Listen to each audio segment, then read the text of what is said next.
का वरदान मुझे मिला है। व्यास को याद आ गया कि मुझे तो ज्ञानी बेटा चाहिए और वही बालक आज मेरे सामने प्रगट हुआ है। અને મહાપુરુષોનું પ્રાગટ્ય હંમેશા વિલક્ષણ હોય છે, હંમેશા એના પ્રાગટ્ય વિશે શંકા કુશંકાઓ ન કરવી।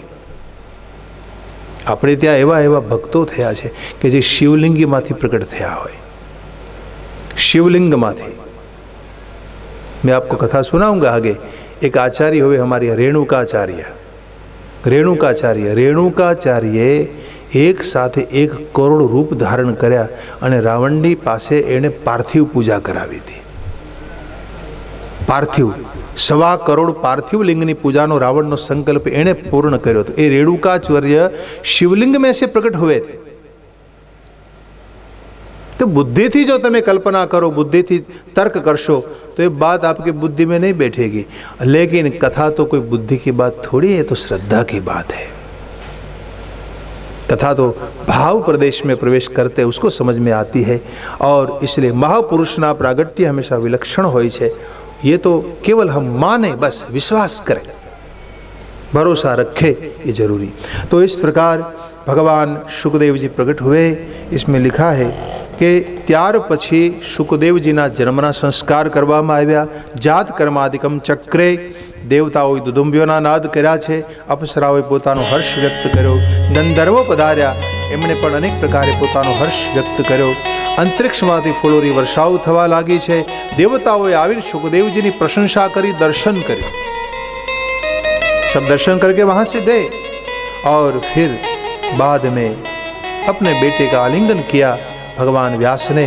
और शुकदेव जी बड़े होने लगे, मोटा थया अने ए वखते एने भगवान व्यासे स्वयं अध्ययन कराव्યું છે।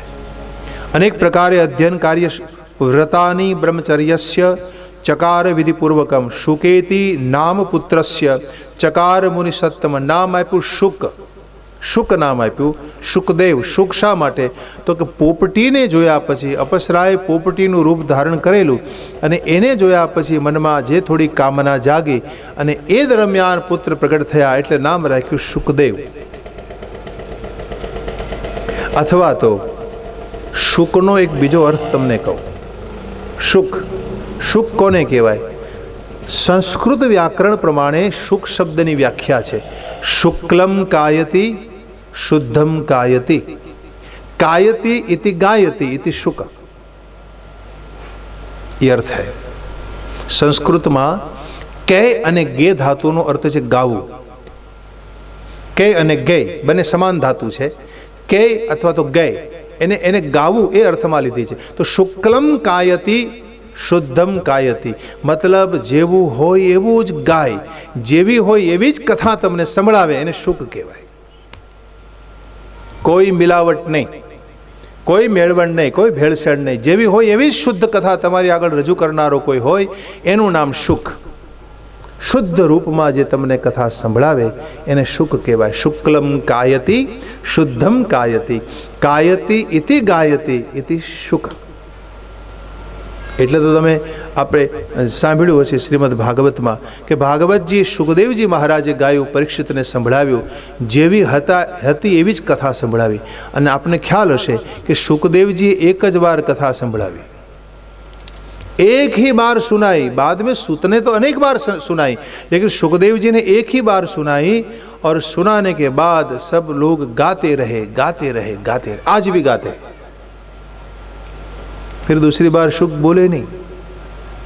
हाँ, वन में घूमते रहते हैं, लेकिन जब मन होता है तब सुना देते वृक्ष को, वृक्ष को सुना देते।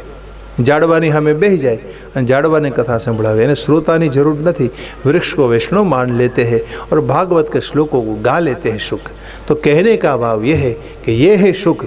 और शुक बड़े हुए और बाद में सब प्रकार के संस्कार भी कर दिए गए। भगवान व्यासे आ दीकरा मोटा थया પછી એની બાજુમાં આવીને એને સમજાવીને ધર્મશાસ્ત્રોનું જ્ઞાન આપ્યું અને વિનંતી કરી, બેટા अब तेरे मन में क्या है बता, तुझे गृहस्थी होना है या सन्यासी होना है। આપણે ત્યાં એક પ્રણાલી છે કે છોકરો પાઠશાળામાં ભણે અને ભણ્યા પછી જો એને વિરક્તિ હોય, જીવનમાં વૈરાગ હોય તો સંન્યાસ લે, અને જો વૈરાગ ન હોય તો ગ્રહસ્થ ધર્મમાં એ પ્રવેશ કરે. આ આપણી એક પરંપરા છે, આજે પણ છે, પહેલાંય હતી. અને પરંપરા આપણી પરંપરા છે કે ભાઈ પાઠશાળામાં ભણવા ગયો હોય અને વિરક્તિનો ભાવ હૃદયમાં જાગે કે ભાઈ મુझे સંન્યાસ લેના है. આજ भी સંન્યાસ લેતે. ભણેલ ગળેલ છોકરા સંન્યાસ લે છે ને. ભણેલા છોકરા હોય ને એમ થાય કે ભાઈ અમારે સેવા કરવી છે साधु संतों ની, तो वो संन्यास धारण कर लेते हैं और विरक्ति के भाव को पुष्ट करते हैं. और किसी के मन में अगर कोई कामना है तो वो गृहस्थ धर्म का आरंभ करते. तो व्यास ने पूछा कि तू क्या चाहता है. गार्हस्थ्यम च समासाद्य यज देवान पितॄनथ ऋणन मोचे मांग पुत्र प्राप्य दारान मनोरमाम. क्या कहा कि बेटा तुझे गृहस्थ धर्म में प्रवेश करना चाहिए और इसलिए मैंने तेरी कामना की थी. व्यास भगवान सुखदेव जी ने कीधुं तारे गृहस्थ बनवानुं छे. આવો આગ્રહ કર્યો અને સારી એવી કન્યાને તો પ્રાપ્ત કરી લે અને ઋણન મોચય, મારા ઋણમાંથી તારે છૂટવું જોઈએ. અને પુત્રનું પરમ કર્તવ્ય છે કે પોતાના માતા પિતાના ઋણમાંથી છૂટે. છોકરાની ઉપર મા બાપનું ઋણ હોય છે ભાઈ, અને એના ઋણમાંથી દરેક દીકરાએ છૂટવું જોઈએ. માતા પિતાની પાછળ સારા કર્મ કરવા જોઈએ, પિતૃકર્મ કરવું જોઈએ, કરાવવું જોઈએ, તર્પણ આદિ કરવું જોઈએ, દાનાદિ કર્મ કરવા જોઈએ. આપણી માથે 5 પ્રકારના ઋણ ચડે છે, એમાંનું એક ઋણ છે આ પિતૃ ઋણ. એટલે ભગવાન વ્યાસ બોલે છે કે પિતૃ ઋણમાંથી તારે છૂટવું જોઈએ. બીજું કે અપુત્રની ગતિ નથી અને એટલે જ મારે ત્યાં તું પ્રગટ થાય એવી મેં ઈચ્છા રાખી હતી. તું મારો દીકરો બનીને આવ્યો, તારે ત્યાં પણ સંતાનો થાય આવી મારી ઈચ્છા છે. ભગવાન વ્યાસ ने कहा कि तू भी ब्याह कर ले, ये मेरा मन है.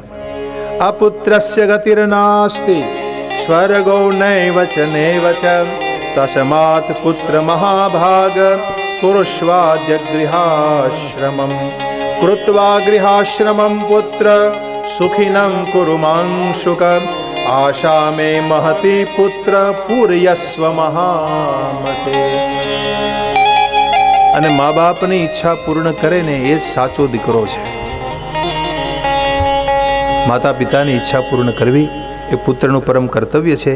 અને મારી આ આશા છે કે તું ગૃહસ્થ ધર્મમાં પ્રવેશ કરે ત્યારે ત્યાં સંતાનો થાય અને એ પણ મારી પાછળ પિતૃકર્મ કરે. તારે પણ મારા ઋણમાંથી છૂટવું જોઈએ.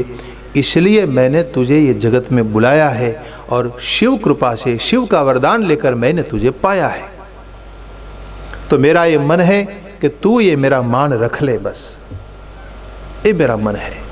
सुखदेव जी ने सब सुना और अपने पिता के सामने हाथ जोड़कर कहा, पिताजी किंग त्वं वदसि धर्मज्ञ वेद व्यास महामते. हे भगवान वेद व्यास, आप तो वेद के ज्ञाता है, आप धर्मज्ञ છો અને હું તમારો શિષ્ય પણ છું. તમે મને જ્ઞાન આપ્યું છે, તમે તમારું શિષ્યત્વ તત્વેન સાધ શિષ્યમ માંગ ત્વદ આજ્ઞા કરવાણ્યનમ. મારે તમારી આજ્ઞા પાળવી જોઈએ કારણ કે હું તમારો શિષ્ય છું, સાથે તમારો પુત્ર પણ છું. लेकिन पिताजी मेरी एक विनती सुन लीजिए. शुक ने कहा कि पिताजी मेरी विनती यह है, आपकी इच्छा में जरूर पूर्ण करूं, आपकी इच्छा में सुख भोग कर लो, गृहस्थ में प्रवेश करूं, लेकिन मुझे बताइए आप धर्मज्ञ है, क्या मनुष्य लोक में सच्चा सुख है? आप मुझे बता सकते हैं क्या ऐसा सुख है संसार में जो कभी मिटे नहीं? ये तो क्षणभंगुर है, आज है कल नहीं होगा. તમારે તે દીકરાનો જન્મ થાય ને ભાઈ, અને શરણાઈઓના સુર વાગે ને એ પણ બ્રહ્મનું રૂપ છે. અને એ જ યુવાન પુત્ર મૃત્યુ પામે તમને છોડીને જતો રહે અને કરુણ આક્રંદ કરો તમે, ये भी ब्रह्म है. ये दोनों ही ब्रह्म का रूप माना गया. लेकिन जब बेटा मिलता है तब हमें सुख मिलता है, लेकिन बेटा जब चला जाता है तब हम दुखी हो जाते हैं. क्या ये ब्रह्म भावना संसार में रहकर रह सकती है? ये ब्रह्म भावना रहेगी?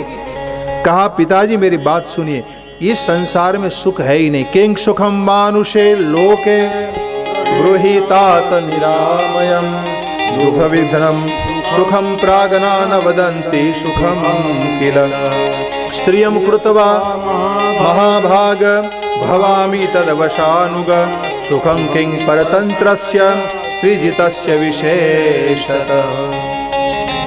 બાપુજી તમે એમ કીધું કે સંસારમાં ગ્રસ્થ ધર્મમાં પ્રવેશ કરો સાચું સુખ મળશે, પણ જે સ્ત્રીને વશ થઈને રહેતો હોય એને સુખ હોય ખરું? યોનિના બંધનમાં શા માટે બંધાવા ઈચ્છો છો પિતાજી, એ મેરા કહેના હૈ. અયોનિજો હમ વિપ્રર્ષે યૌનો મે કીદૃશી મતે ન વાંછામ અગરેપી यौनावेव समुद्भवम्. हाँ, अगर मैं माँ के द्वारा प्रकट हुआ होता तो उसके प्रति मेरा आकर्षण रहता, लेकिन मैं तो वैसे ही प्रकट हुआ हूँ अयोनिज अवस्था में, और मुझे